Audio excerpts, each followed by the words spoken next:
Good evening and good to have you with us in this edition of the Urban Debate. Viewers, tonight we are going to ask a question that has often been asked, and I'm actually genuinely disappointed that even in 2020 we are still having this conversation. A system that has for long been part of our entire political setup, where probe agencies, CBI, Enforcement Directorate, are used at crucial times, where cases suddenly emerge about alleged scams and irregularities, where raids are conducted, timed to political developments. And it's not a new thing. You know it and I know it. It's happened for decades in our country. There was this raid Raj that actually became a phrase and was coined as a term almost 3 decades ago. The fact of the matter is each political party accuses the other one of it. But the system continues. Now, as we debate this, I want to make a few things very clear tonight. This is not to say that I believe that the raids that are being conducted right now in connection to the family members of Ashok Gehlot, that there is no merit to this investigation. For none of the cases that are going to be raised here tonight, are we going to get into the merits of the allegation. All I am asking, and the only point that I seek to make is, why is it that suddenly cases are opened, timed to a political event, clearly for convenience of some people in the political circles, that investigation picks up pace, grabs the headlines, series of developments happen, and then very gradually everything is forgotten. The investigation goes into cold storage. It may take years. Cases get closed. Sometimes cases close even when you change your political parties and if you face a case against you. That too happens in this country. Sometimes age-old cases get revived. Basis the political purpose it may serve. When and how do we break this chain? Of course, is it fair for Congress party to cry foul right now is a question I will ask. But let's not forget, no party is holier than thou when it comes to this system in our country.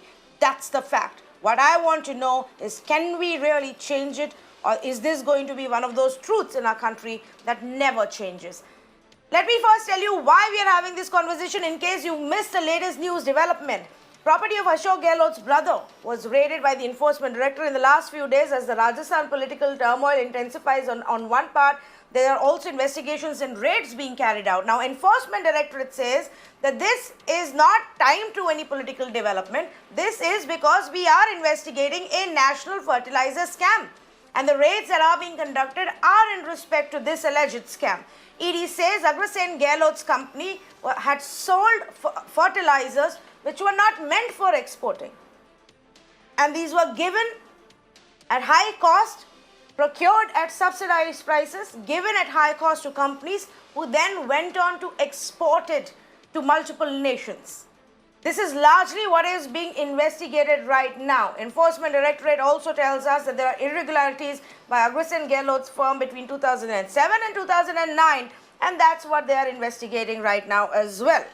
That being said, this is a larger conversation that I want to have about cases being opened, cases being revived, and cases being closed when it suits the political narrative of any one party. Let's say good evening to the panelists who are joining us right now. Mr. Sudhindra Bhadoria, spokesperson for the BSP, MAHESH TAPASE, spokesperson for the NCP, Mr. SHARMA, former CBI Special Director, the VENU, founding editor of The Wire, Dr Shama Mohamed, national spokesperson for the Congress Party, also joining us this evening, and SHAZIA ILMI, national spokesperson for the BJP. Let me actually start with some of our apolitical voices this evening. And I'm going to start with Mr. VENU. Mr. VENU, this is not a new thing. But can it be denied that every political party, whenever they have the chance, does use our probe agencies as political tools? Yeah, I agree with you that so far all parties have shown tendency to use agencies to basically to their political ends.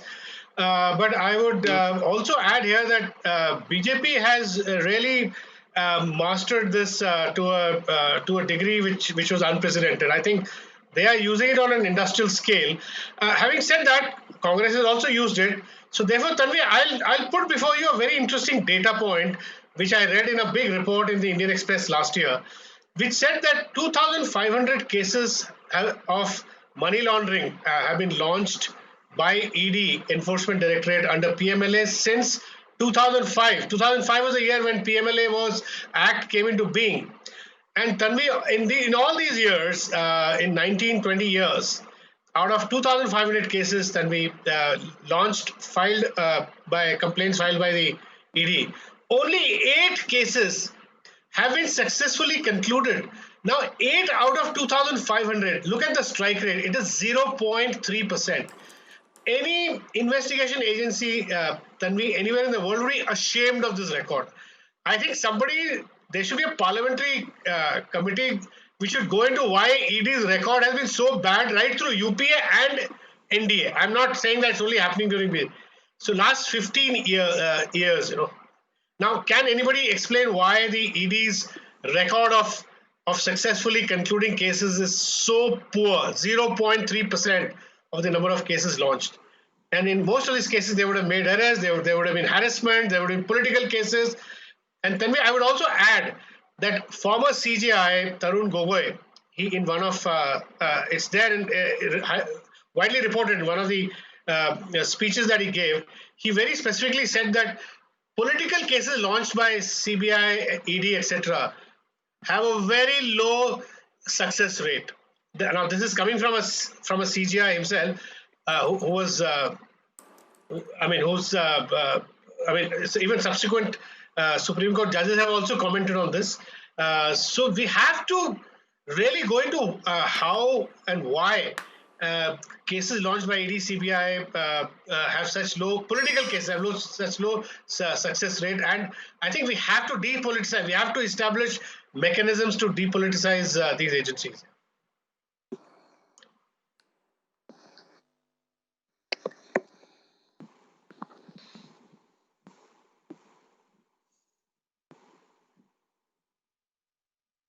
Okay, Mr. Venu, I missed a part of your answer, unfortunately, because my own line keeps getting cut here. The perils of a COVID era and work from home setup that we're all facing right now. But I got the gist of what you were saying. In fact, if I can just take that point across to Mr. ML Sharma.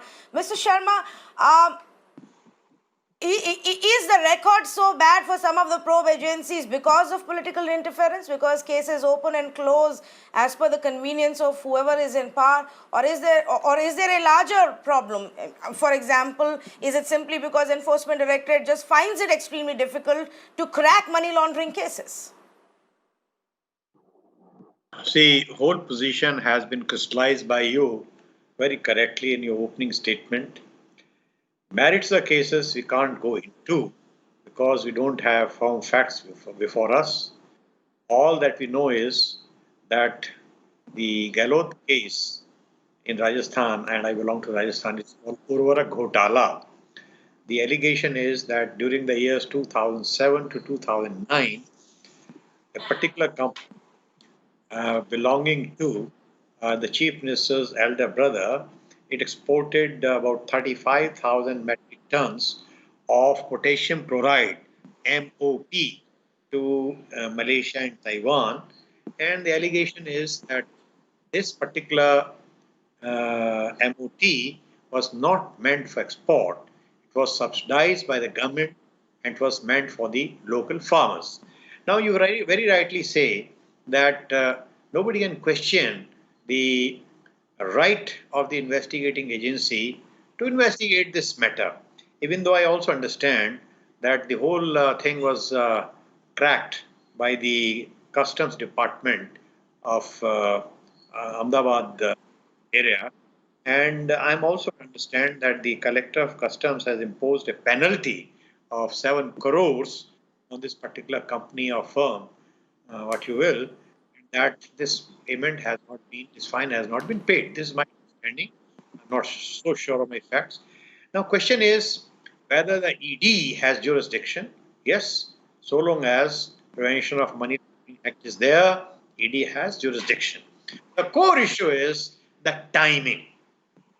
Now, The whole thing happened in 2007, 2009, and I understand that ED has been engaged with this 2013. 7 years have gone by. There's a political crisis in Rajasthan. So people are attributing political angle to the whole investigation being so belatedly carried out by the enforcement department. Again, I repeat, nobody can question the authority of ED to investigate, but the timing. Well, it depends on which side of the fence you are. If you are from the Congress party, you will attribute political motive. I'm not going into the adjudicatory aspects, low conviction rate, slow investigation, things like that as a fact of life. And it's very complicated. The whole thing is very complicated. The investigative system, the judicial system. I'm not going to that. So, question is of timing. So depends where you are, where you stand. You good political motive, but certainly, belated investigations in old and stale matters. Well, they point the fingers towards a political angle, and this is not new thing. It has been happening in the past in all regimes. This is all that I have to say. Okay, let me bring in Shazia Ilmi at this point. Shazia, two things that you would want to and should respond to. One is what Mr. M.K. Venu said, that while this has always happened, it seems like this is, intensifier is being done at a far bigger scale now in BJP's time. And to the second point that Mr. M.L. Sharma was making about the timing and the old cases being revived, is that also because the old cases weren't being investigated in your predecessor's time, and it's only BJP that now wants to clean up? So first of all, I'd like to say that let's not just call it old and state and be dismissive of these charges. And something very important that should have been mentioned as a background to this entire context that we are talking about is that we must realize that this scandal that took place happened at the cost of poor farmers. This muriate of potash was to be given to farmers, the same farmers that that Rahul Gandhi keeps talking about, and it was in fact not given to them. It was bought at subsidized rate and then later exported. I would also like to say that while it is true that this happened in 2007 to 2009, it was unearthed by the Directorate of Revenue Intelligence only in 2012 and 13. So this is not an old and stale matter, but this has been part of the ongoing investigation. So while you might be correct to talk about the timing of the investigation, just as I would like to talk about the timing of the sedition charges against Sachin Pilot and so many other things that keep happening, and of course the notice being sent to Gajendra Shekhawat without any understanding and verification of the source of the tapes, I would like to talk about the merits of the case. And these questions were raised by BJP not just now in 2020 through any agency which works under the ruling dispensation, but on its own suo moto in 2017. So this has been part of an ongoing investigation. Very often, as in Chidambaram's case, any time you have a case coming up, there will be cries of witch hunt. Which means what? Which means you can never take up the case because there would be something always going on against each other. Which also means that because the agencies take very long, and I do agree with M.K. Venu when he says that the strike rate is abysmally low. So there is a variety of factors because it is irrespective of which party is in power. So there could be internal issues within the agency. I don't know what the requirements would be, or it could be political interference plus a host of reasons. But the fact of the matter is that the strike rate has to be higher. Nobody can deny that. So I agree with what Mr. Venu is saying, that it's really sad that out of so many cases which are there, they just drag on at a snail's pace and they never brought to fruition. But to call this very serious charges against the farmers Yes. who are entitled to this potash and which was sold off by a private player, something that they do not have a right to only because the person happened to be a brother of the chief minister, is also very unfair. And I think we should go into the merits of the case instead of just questioning the timing of the particular raid. These things happen and they take their own time. and there are enough things happening. Always, okay, and the fair Supreme enough. Court is You have called- a you have you yes. Well, I mean, this whole thing about CBI being a cage parrot and the the multitudinal level of scams that took place during UPA 2. I mean, in every department, every day, there was this new scam, whether it was coal or mining or spectrum. I mean, it was all Commonwealth Games. I mean, there was one after the other. So all those cases also have taken forever. I mean, Lalu Prasad Yadav was convicted of the fodder Okay, scam that no, we've been hearing about for 2 decades. Only yes, that's many years later. but perhaps one That's- of those very few cases, Shazia, where we actually saw some case coming to its finality and a conviction after being many given. decades. But I understand when you say you want to discuss the merits of the case, and that's fine for all of us to do here, spend quite a bit of time into getting into the merits of this case right now. But what happens next? We have spent hours discussing the merits of the case in the B.S. Hooda investigation, in Robert Vadra investigation. We have spent hours discussing the Sharad Pawar's various cases and how he was almost questioned before the Maharashtra elections happened. We spent hours discussing Mukul Roy's cases, Himanta Biswa Sarma's cases, which have now gone into cold storage, or they may have been closed. We don't even know. We have spent hours every time these cases emerge in and around some election, in and around either some election or a political a government being toppled or an attempt to being done. I understand, and I'm not saying these cases don't need to be investigated. If there is a wrongdoing, if there is a scam, by all means go ahead. But show us the results at some point. Show us what you have found finally. Send some people behind bars if they've actually broken the rules. That doesn't happen. We forget about it. Mahesh Tapase, what's happening in the cases linked to the NCP and Mr. Ajit Pawar and Sharad Pawar? There was so much of activity 6 months ago, or maybe longer. Now, any updates on that? Good evening, Tanvi and all viewers. Let me first take a cue from what Mr. VENU has said. The accusations are 100% and the conviction is 0.3%. That itself speaks a volume of the problems that we are facing over here, and the volume and the rate of conviction is so very poor.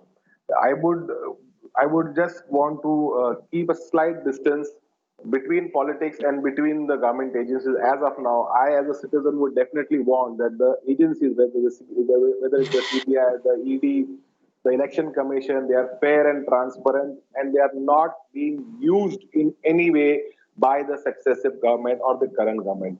I fail to understand, but this again taking a cue from my previous speaker, that in this era, in the last 5 years, we have seen a blatant misuse of the government machinery, basically to terrorize the political opponents of the current incumbent. So whether it's the NCP, whether it's the Congress, whether it's the Mayawati, or name anybody in this country, if there is a credible evidence, if there is an accusation and it is backed by some kind of evidence, please put it across in the court of law. Please take the accused for conviction. The games that are being played for political mileage is absolutely not fair. I'm sure it definitely brings down the morale of our officers also, because they might be, I do not know what pressure they might be having, if at all they have any pressure. But if at all this is happening, it has to be stopped. What happened? Right when we are about to form the government in Maharashtra, ED sends a notice to Sharad Pawar. Sharad Pawar proactively wants to go, and ED doesn't want to welcome him. So what happens? I mean, it is such a mismatch. Like every major political happening in a state, the ED, the CBI, they have a role to play. I'll be more than happy if these roles take the accused to their conviction, put them behind bars, but that does not seem to be happening. 2,500 cases registered and only a handful of them have been convicted. So this needs to change, I guess. This needs to change. Okay, I get your point. I have two more speakers who haven't spoken, and I must say thank you for patiently waiting by now. As I come to you, Dr. Shama Mohamed, let me also tell our viewers something very interesting, because this is the word, this is the phrase that Congress party used today while lashing out at the BJP and calling it the Raid Raj of the BJP. You know, viewers, the Raid Raj as a term, if I'm not mistaken, actually became a big term in 1985, this is during the time that VP Singh was actually the finance minister in the Congress government, in the Rajiv Gandhi government, and he carried out a series of raids. When he was the finance minister, a series of raids were carried out in leading business houses, and about 300 firms faced criminal action. There were about 5,000 different locations that were raided at that point of time, including big industrialists like Lalit Thapar, SL Kirloskar were even arrested at that point of time by the investigative agencies. So Raid Raj actually became a big term then, and is still being used today. Dr. Shama Mohamed, your response to what is being said here tonight? See, very important today is the Raid Raj, exactly what Mr. Randeep Singh Surjewala said today, because initially they raided the properties of Mr. Rajiv Arora, the PCC vice president and very close to Mr. Ashok Gehlot. They got nothing. Then when they went after Mr. Sharma, who owns the Fairmont Hotel, they got nothing. So, and also some of the MLAs have said that they have been approached by the Bharatiya Janata Party. They tried the money part, but they were not succumbing. So after they don't succumb to being bought, the next thing is they go after them through ED, income tax, that is muscle power. So clearly, look at the sequence of events. Now, this case, like Mr. VENU mentioned or the other gentleman mentioned, was in 2006-07, the allegations. Now, after 12 years, they have woken up to the case. They've come into power in 2014. Why did they not? Why this particular, the timing is the most important. Why now? SHAZIA keeps saying, you know, the system has to follow in a certain pattern. But if you look at the way the pattern is, it's in a very strange pattern. So now they are trying out the muscle power over here by raiding, going after Mr. Gehlot's brother. They're trying all the ways to get them to succumb to the pressure, but we will not. Number two, just before the Maharashtra elections were before the swearing in of the after the Maharashtra election, they were going against Ajit Pawar. There were millions of allegations against them by the Bharatiya Janata Party. Just when he swore in with them, they formed the government for some 2 days. The cases were all removed. That means this shows that these were false allegations and the ED just goes after these people. Now, she keeps saying that there is no timing, but I want to ask her, Vyapam, 2017, the case was closed. 40 people were murdered and Mr. Shivraj Singh Chauhan was the main accused in that. The allegations were against him. The case was closed. Mr. Yediyurappa, he's accused in land and mining scams. His diaries came out. You know, you remember the diaries have come out. In that, clearly names were given, which advocate BJP leaders. Their names were the judges, Supreme Court judges. Their names were this amount of money was in. No investigation.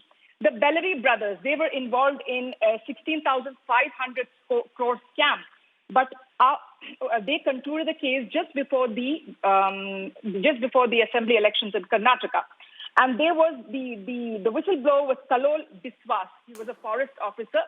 And what did Modi do after that? He sacked the whistleblower. So this shows that there is only they go against the opposition. Now, Shazia said is right. Yes, we have to. The case has to continue, and we have to get the culprits or whoever. But why not going after their own? I mean, Mr. Mukul Roy, the Sharda case, the Narda Singh operation, he was caught. The Sharda case allegations were there just when he joined the Bharatiya Janata Party. No follow-up on the case. Louis Berger case against Mr. Hemanta Biswa Sarma. In fact, they were going. The Bharatiya Janata Party was going against going after him for by the same Louis logic. Berger case. So Shama, Shama, I did not come yeah, on, but you've gone on and you've gone far beyond this, and I have to respond sometime. You will respond after I finish. I will finish, and please let's be civil to each other. Okay, let's debate in a civil manner. So Louis Berger case, they were going after him, and he, as soon as he joined the Bharatiya Janata Party, there is silence in the case. Narayan Rane, money laundering, land scams, everything. As soon as he joined the Bharatiya Janata Party, like Ganga, he becomes clean, he becomes a Rajya Sabha member of parliament. And I also want to give you some statistics, the statistics of, from 2014 onwards, 1,000 specific investigations carried out by ED, 9 convictions. In 2019, IT department cases, 570, convictions, 105. 2012, that is during our time. ED, she was talking about our time. I mean, everybody was saying ED conducted 99 raids. 2019, ED conducted 670 raids. I mean, you have seen it.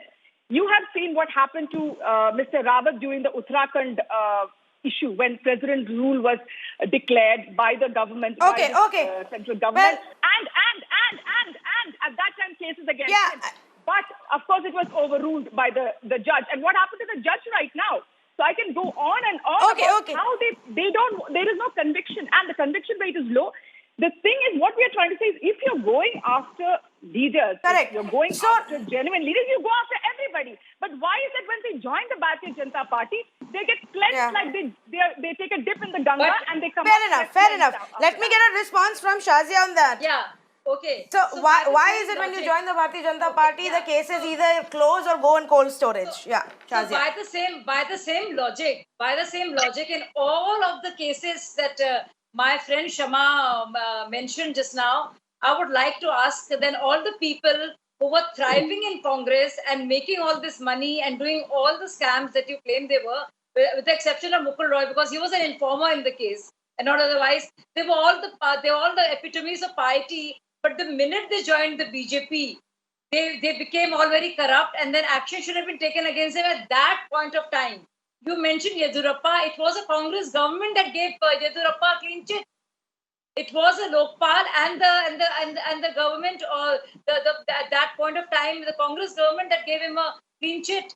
You talked about Mukul Roy, who was never part of the case, who was an informer, and he said he was never an accused in the case. This is what he said. And how come when they were supporting you and were very much part of it, and in fact were, as you say, immersed in all the scams, they were the nicest people on earth. So, that's really like it's a self-defeating point that you make over there. And as far as the agency, I cannot speak. I know you cannot come in because I have to finish. And as far as the agency is concerned, I cannot speak for ED.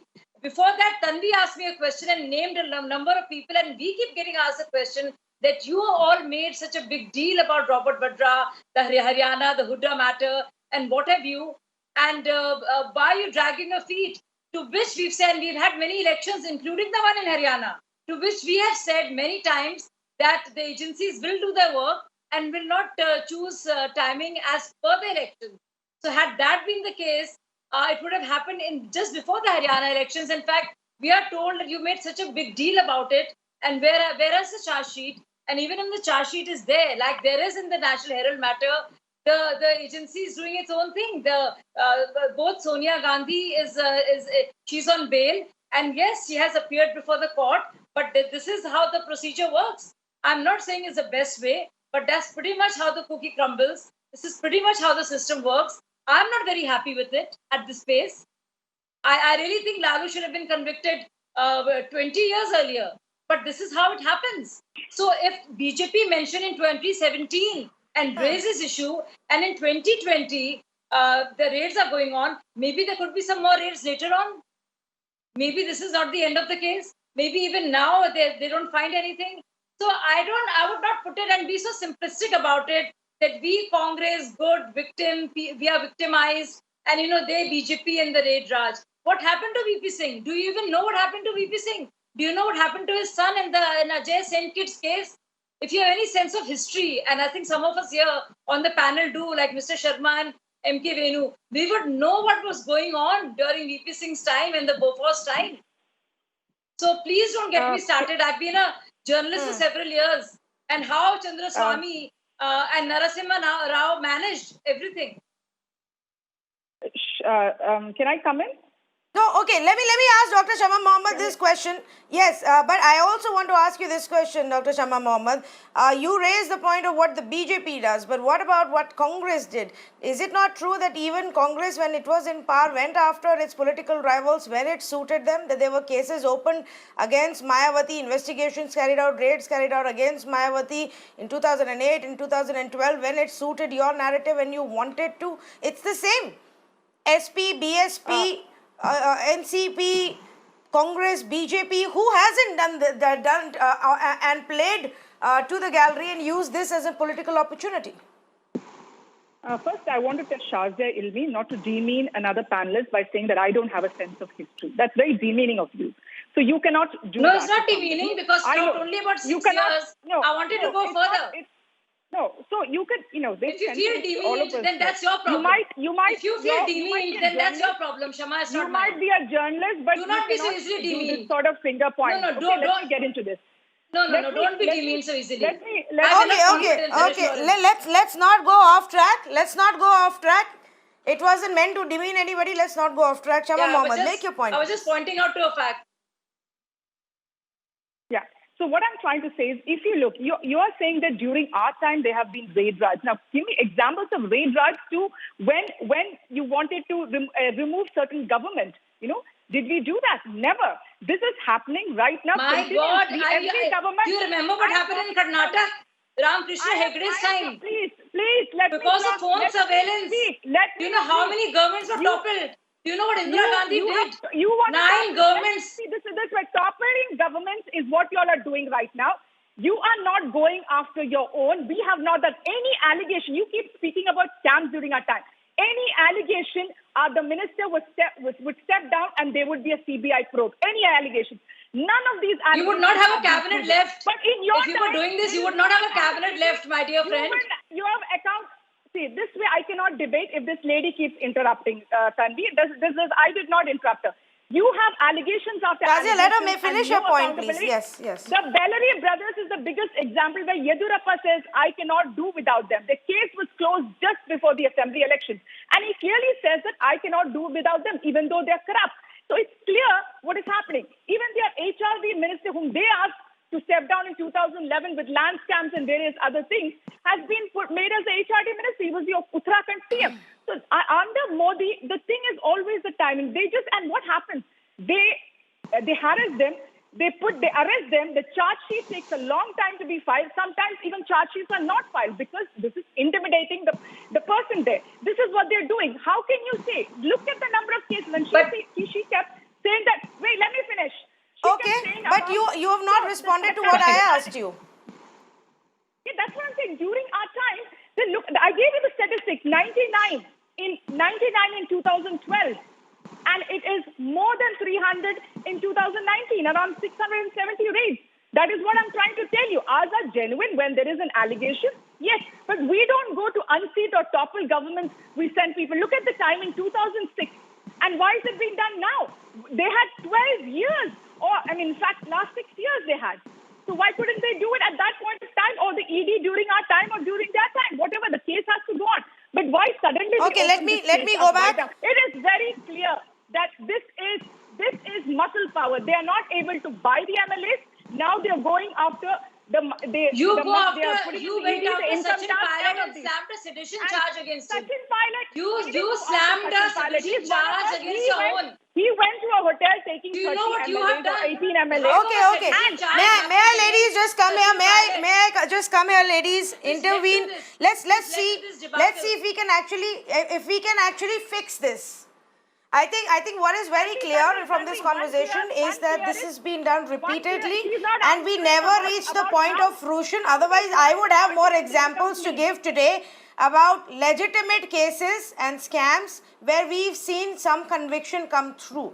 Now that doesn't happen. I'll come back to you. But let's also, be fair to the other panelists who are politely listening and not really jumping in and yelling. No, ladies, please. I don't want to make it just a Congress or a BJP match. Allow others to come in, please. And Mr. Sudhindra Bhadoria, good evening to you. If you can hear me, my apologies for taking so long to come to you. But it is a fact, Mr. Bhadoria, no party can claim to be holier than the other one when it comes to abusing, misusing the agencies.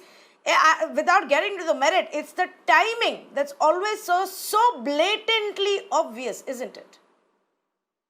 Well, let me put the debate in perspective, because you started with the issue that these agencies are being misused. You may recall that in 2012-13, there was a nationwide movement for establishing the office of Lokpal, and also about making all these agencies independent and not being controlled, as we had witnessed at that time. We have been a victim ourselves of the agencies being misused. You may recall that the CBI, when the Congress is in power, it is known as the Congress Bureau of Investigation. And whenever the BJP is in power, it is known as the Central Bureau of Intimidation. So we are witnessing on both sides, whichever is in power, that these agencies have been misused. And that is why this whole movement of the Lokpal was there. And many of the people who are in your panel today do not raise these issues. I would certainly submit that these institutions, because we have been victim ourselves, when Shri Atal Bihari Vajpayee was the Prime Minister in 2003-4, Bahan Mayawati ji was the Chief Minister. The moment she started speaking against the dispensation of that time, there were certain cases started against her. We appeared before the courts, the courts exonerated her. We appeared before different agencies, they also exonerated her. But the cases never end. Whichever the party comes in power, they misuse it. So therefore, there is a need to make these institutions independent of the control of those who are in power. If it is not done, it will be misused. And I can even recall that like institutions have been misused. I may even recall that during the times of Mrs. Indira Gandhi, she gave a call that there should be a committed judiciary and not when there was a debate on independence of the judiciary. Everybody is crying foul today. So therefore, similarly, all institutions are being used by those who ever come into power. We need to free these institutions from their clutches. And if we do that, then we will be able to strengthen democracy, the constitution, and there will be would say a level playing field, and we would move ahead in a democratic system. Yeah. Yes, so let's talk about that. How do we change this? It's not an issue that's not been, in front of the courts as well. Mr. Bhadoria, do you have any views on how to de-link the two? Well, as I said, that the Parliament debated this in length during Manmohan Singh's regime when he was in the last 2 years in power. The Parliament unanimously resolved, not a single member in the Parliament opposed it, but nothing happened. The government changed in 2014, and then 6 years have gone by. We are seeing that each successive year, the clutches and the control on these institutions are growing. I must say this, that the constitution is getting weakened, democracy weakened, and these institutions and those people in power, they go from pillar to pillar and from strength to strength.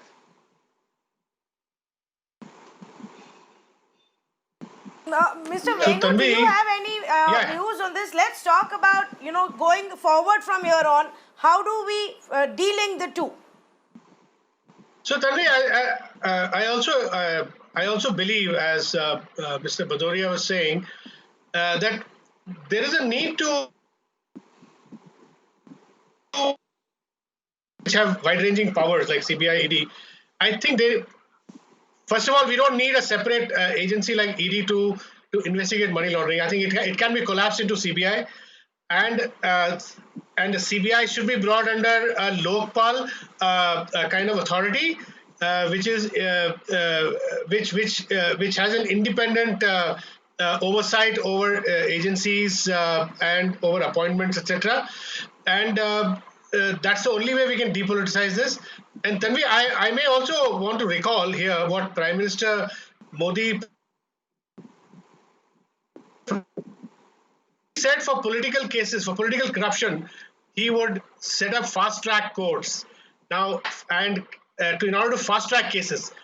So we need, Tanvi, not only do we need independent agencies working under a separate legally empowered authority like Lokpal, we also need a time limit.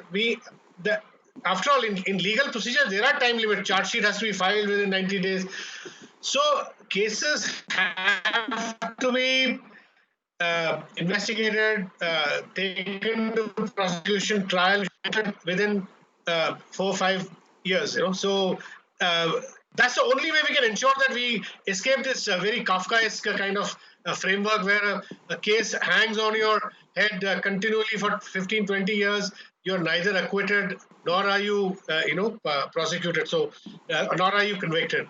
So I think these institutional changes, I was expecting that Mr. Modi would make when he made a very serious promise in 2014. But I don't see any of these happening, fructifying. Okay, fair enough. Two interesting suggestions by Mr. Bhadoria and MK Venu. Mr. ML Sharma, do you want to add to that? Just from the pure fact that this has been so deeply connected for so long in our country, for at least 3 to 4 decades that I know of. I mean, when we were speaking to Mr. Bhadoria, I remember that when I was growing up, the biggest drama that would unfold every few years was, SP or BSP and their leaders speaking out, and then raids taking place and arrests happening, and those cases not going anywhere. And I think that's true in many other states as well. It happens even now. How do we de-link the agencies, their independence and investigation from any kind of political misuse? Is the most fundamental question of the century. You must have heard of Shri Prakash Singh Ji, a former IPS officer of UP cadre, who went to the Supreme Court and asked for independence, autonomy of the police system, and Supreme Court was passing various orders, but nothing happening on the ground. It's a very, very complex issue. I'm really pessimistic about the whole scenario. I believe, and having spent 45 years, I believe that so long as we have kind of political structures that we can place on, and the institutional structures where the best man never gets a job, in this kind of dispensation, to hope for or to aspire independence of investigating agencies is very, very difficult. But as far as money laundering law is concerned, I have a concrete suggestion to make. You see, in 4 sentences, a very complex issue, but I'll explain it simply in a very simple manner. Money laundering per se is not an offense under our law. Money laundering is all about proceeds of crime. Proceeds of crime are proceeds of crime only when first predicate offense has been proved against a person against whom money laundering charge is leveled, which means that when we are talking of money laundering law, there are 2 crimes. One is the predicate offense, which means about 80 offenses in the Indian Penal Code and various offenses and about 50 or 24 laws. So one of the laws should be violated and A should be proved against that predicate offense. Once that is proved, then the proceeds of crime become proceeds of crime in the real sense of the term. And then when you play around the proceeds of crime, money laundering law, section 4 of the law is attracted. Now here the problem area is that section 45 of the Money Laundering Act, provides for conjoint trial of the predicate crime and also the money laundering crime. So 2 trials are taking place in the same trial. Well, this is a law. But problem is that the trial court first tries the predicate offense. If it is not proved, then suo motu, the money laundering offense falls. But if predicate offense is proved, only then money laundering offense he takes care of. So this complicated, one of the 2 things should be done. Either like England, America, money laundering per se should be declared a penal offense. But if you want to keep 2 things together, then there should be provision for separate trial of the predicate offense, and after a person has been convicted in the predicate offense, only then charge of money laundering should be brought against him. If these 2 trials are separated, then perhaps trial process will be expedited to some extent. Independence of institutions in this country, in this political dispensation, is a dream. And I think we are not going to realize it in our lifetime. Okay. Can I Tanvi, come in? can I add something Is it here? even on Can I- the Tanvi, radar can of I the come in? key national parties? Okay, Mr. Venu Tanvi, can can I add come in? something, and then I'm coming to you, Shama Mohamed. Yes, Mr. Tanvi, Venu. I want to say something in the context of what Mr. M.L. Sharma said. You know, the 2G scam, Tanvi, it was the biggest scam of the last, say, 2 decades. Everybody would agree. It brought BJP to power in 2014, right? It was such a huge campaign. And there were 2 trials happening, one by CBI, one by ED. CBI for establishing the predicate offence, and then ED for money laundering. Because CBI could not prove the predicate offence, the money laundering case also fell by the wayside. It was thrown out. Whereas there was proof of money having gone out, having sort of been funneled out of the country. In spite of that, because the original offence, predicate offence, could not be proved, the 2G scam just collapsed. So it really, that's the biggest example of how badly we manage our money laundering cases in this country. 2G is the prime example. Yes, Okay, no, you, talking about Can I 2G, come in? can I come Can I in a come small in? point? you are absolutely right, and I think maybe a change in law in the process is needed. Now, I have Just a small just point. about less than 5 minutes, and I want both Can Shama I come Mohamed in? and Shazia ILMI to make their points. Okay, So please be, Okay, I just want to make cognizant of the other person wanting to make a point as well. One by one. Shama, go first, and then Shazia, the last word to you. Yes, Shama Mohamed. See, Shazia kept saying about Mukul Roy. Mukul Roy had serious allegations against him when he joined the party. She has not answered about Narayan. She has not answered about Narayan Rane. Again, she just went across it because Narayan Rane had huge cases against him. It is all cleared. So these things are not answered. Then she points fingers against the Congress party. Now, this case, the 2G case itself, the Supreme Court has come out and said there is no scam. These were just allegations. Again, the coal scam. Nobody is convicted from the Congress party, some bureaucrats. So these were all made up by the Bharatiya Janata Party. Okay, Tell me how many people have been convicted. And again, one more thing about timing. Timing. You went after DK Shivkumar in 2017, money laundering in August when the Rajya Sabha elections were happening in Gujarat. This is what you're doing. Whenever you want it, you go after the people. But then afterwards, how many of our Congress people have you convicted? You keep saying that they are guilty, they are this, they are that. There is no conviction. Even Mr. Chidambaram, he was harassed till the charge sheet was filed. He was kept in prison for 3 months. But what did they get out? Nothing. So they keep saying that these things, there are allegations against them, they are corrupt. But here, one very important point, Tanvi, you're missing out is they are toppling governments. They are changing the mandate of the people, and that's treason. Because first they use money power, then they use muscle power. Now, please? And you have seen it in many of the states from Karnataka. Yes. They have done it in Madhya please? Pradesh. They have Okay. done it. Now they're doing it in Rajasthan. All right. So this is what they're doing. The Fair muscle enough. power after the money doesn't work. And the examples I've given, where have we done it in from 2004 to 2014? Well, there is nothing of those sorts. Here there are clear allegations against them. Shazia Almi will tell us. They have Okay, so Okay, Shama Mohamed, short on time. answer. Let's give Shazia a chance as well. Yes, Shazia Almi. So I did answer. Shazia and I Almi, said please. when Narayan Rane was with them, he was the epitome of purity and virtue, and he became corrupt when he joined BJP, when he got a clean chit because he had left them by that time. So I did answer. And let me also come back to you and say I can go on and on about Ramakrishna Hegde. Let me finish, ma'am.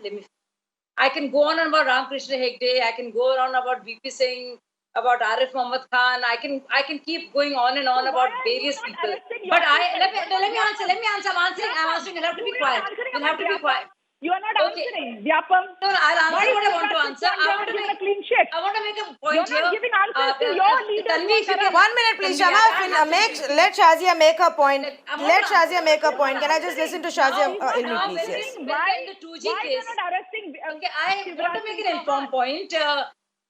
Okay, Tanvi, I answer to you, and I want to pay a point. I want to say this through you and not directly. 2G case. When did the acquittal take place? 2017. And so when Shama says that everybody got scot-free and the agencies could not prove.